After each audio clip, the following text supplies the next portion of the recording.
Oi pessoal, continuando nossa conversa aqui sobre Colossenses, a gente está agora no antepenúltimo estudo. A gente já está chegando na parte final aqui, então é uma composição então de mais 3 estudos. A gente termina a exposição da carta aos Colossenses. Então, continua com a gente, né, nessa caminhada de conhecer, saber um pouco mais sobre Colossenses, lembrando que a composição é esse vídeo, um texto que eu mando que tem um esboço, alguns elementos que eu consigo abordar na aula de 1 hora que a gente faz toda quarta-feira no Aprofundando Nossa Fé. Então a gente começa às 20 horas, termina às 21, essa é a nossa principal aula, e o principal, lógico, conteúdo. A gente tem o áudio dessa mensagem disponibilizado no nosso canal no Telegram. Então tem as aulas antigas, tem as aulas e você pode assistir lá.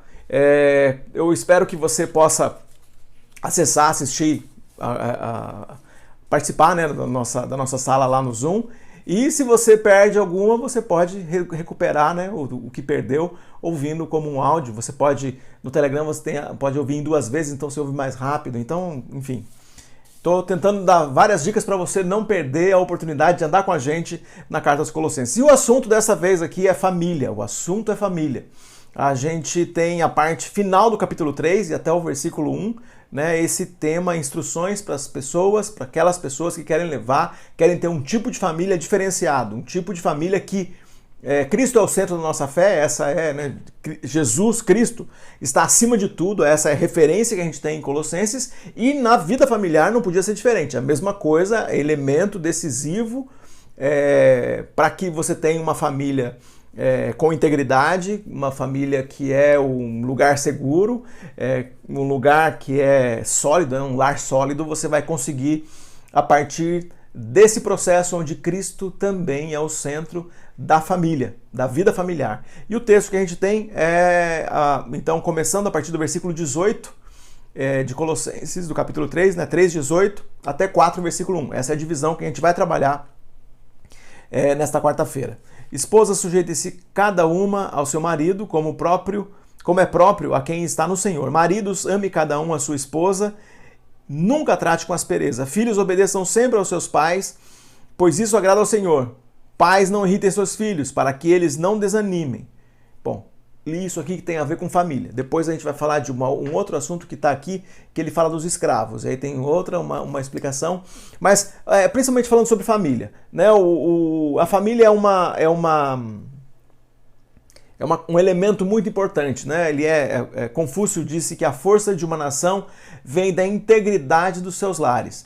Então Confúcio, um cara, centenas de anos, não vou descrever aqui o cara, mas imagina, esse cara já está usando o elemento que faz com que a gente fale sobre essa que é a primeira instituição que nós temos, né, instituída por Deus, inclusive, lá em Gênesis, né, a gente tem a família. Mas algo de muito errado na vida, né, no sistema, na área familiar. Não quer dizer, né, a gente vê esse erro acontecendo, tem alguma coisa errada. A quantidade de divórcios, a quantidade de famílias que existem em um modelo onde tem como responsável só um dos pais, né? Só o pai cuidando do filho ou da filha, dos filhos, só a mãe, ou às vezes nenhum dos dois, é o avô, a avó, e a gente conseguiu avançar como sociedade, né? A Limiar é um abrigo que a nossa comunidade, a nossa igreja tem tudo a ver, nós temos...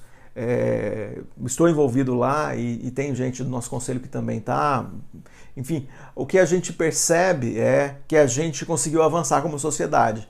E nesse avanço que a gente fez como sociedade, a gente consegue ter órfãos de pais vivos, né? A gente consegue, já falei no tema de Colossenses, falando que a gente fica discutindo o aborto, e tem uma parte dessa discussão que é absolutamente necessária, que tem muita gente falando sobre o aborto sem considerar o aborto paterno, porque um homem, quando sai de casa e abandona completamente uma mãe que tem 1 filho, 2 filhos, deixa essas crianças que têm 1 ano, 2 anos, 3 anos e nunca mais volta, que nome que a gente pode dar para isso? Qual é o nome disso? Senão um aborto paterno, um homem que abandona completamente, emocionalmente, E qualquer nome que queira dar para esse abandono. Tem gente que abandona, não deixa de dar a pensão, deixa de dar tudo. Deixa de dar tudo. Quando você faz isso, é como que você matou ou deixou órfão alguém estando vivo.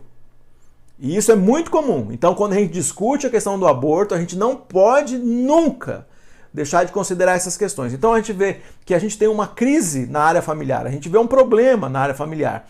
O que não quer dizer que quando a gente vê um problema hoje, não quer dizer que não tinha problema antes. Aí sempre alguém vai vir e falar, mas antigamente não era assim e tal. Gente, vamos parar com isso. O problema de antigamente era problema de antigamente. Então, antigamente tinha família, um modelo, alguma coisa lá, e tinha coisa errada lá. Então, quando a gente fala o pessoal começa a falar de família tradicional e começa a trazer aquele modelo de família de lá, dizendo, antigamente a família... Não, a gente tem que ser honesto e dizer, na família, supostamente de sucesso do passado, ou na família da qual é dita tradicional, é uma referência do passado que tinha seus problemas. Então, toda vez que a gente fala isso, é como se no passado família era um negócio legal e agora a família é um negócio ruim. A gente não trata nesse caminho. A gente vai tratar esse tema com verdade. Para tratar com verdade significa nós temos problema hoje.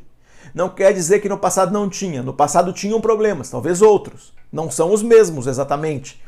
Tem elementos desse problema que a gente pode ver em qualquer geração, porque a família é tocada também pelo pecado, da mesma forma que cada pessoa é. Então, se são homens imperfeitos e mulheres imperfeitas tocados pelo pecado ou vivendo pelo pecado, a gente vai ver isso acontecendo. Então, quando a gente está falando disso, a gente precisa de o desafio de andar com Jesus, colocando Jesus acima de tudo, é para que a gente tenha lares, para que a gente tenha famílias, para que a gente tenha lugares seguros, né? Para a gente ter um lar sólido.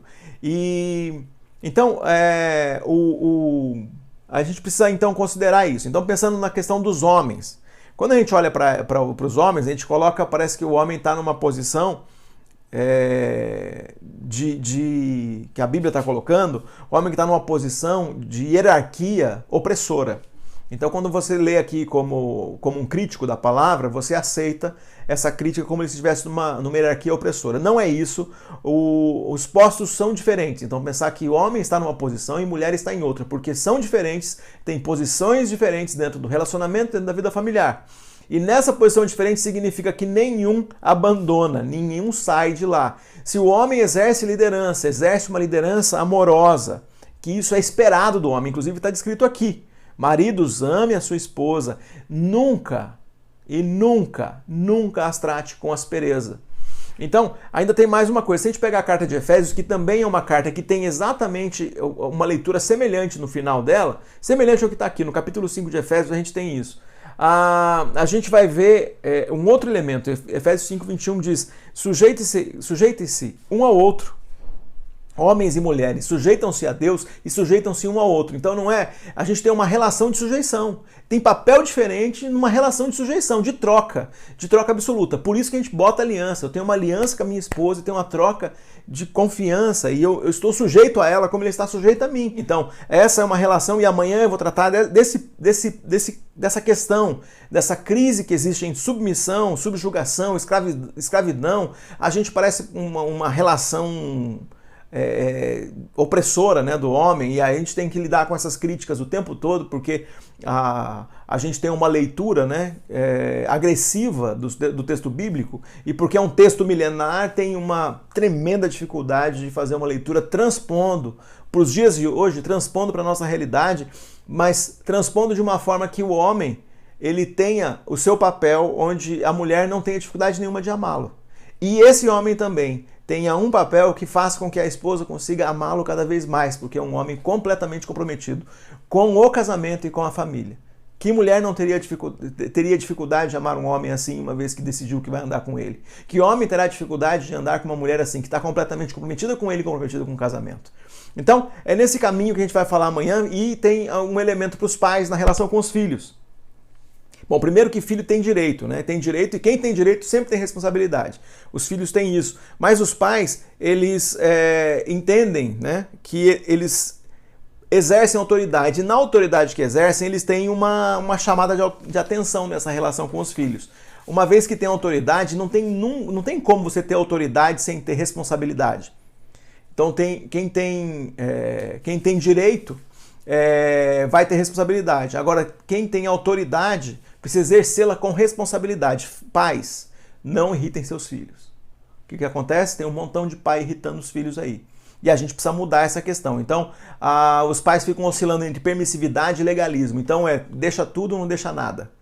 Pode nada, pode tudo. E de vez em quando tem um pai e uma mãe que estão brigando entre eles, e aí o filho pede para um, diz sim, outro diz não. E aí a gente está irritando os filhos.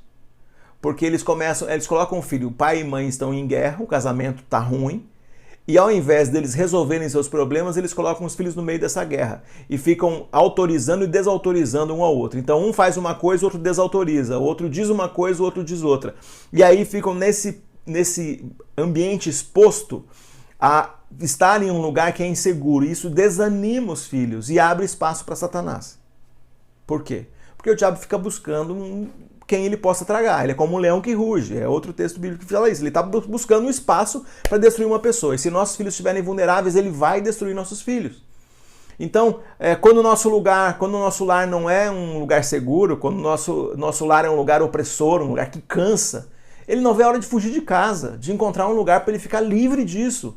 Então você tem que perceber, papai e mamãe, que você precisa construir um lugar, um ambiente de negociação. Quando o teu filho tem 5 anos, trate-o como quem tem 5 anos, não como quem tem 18. E se ele tiver 18, trate-o como quem tem 18 e não como quem tem 5. E a gente está vendo que é polo invertido. É pai tratando filho adulto como se fosse criança e pai tratando criança como se fosse filho adulto. E aí a gente tem parte enorme nas crises, é isso aí. Então, evitar esse tipo de coisa. Aí a gente continua o assunto na quarta-feira. Eu quero terminar esse vídeo, porque senão vai ficar muito longo.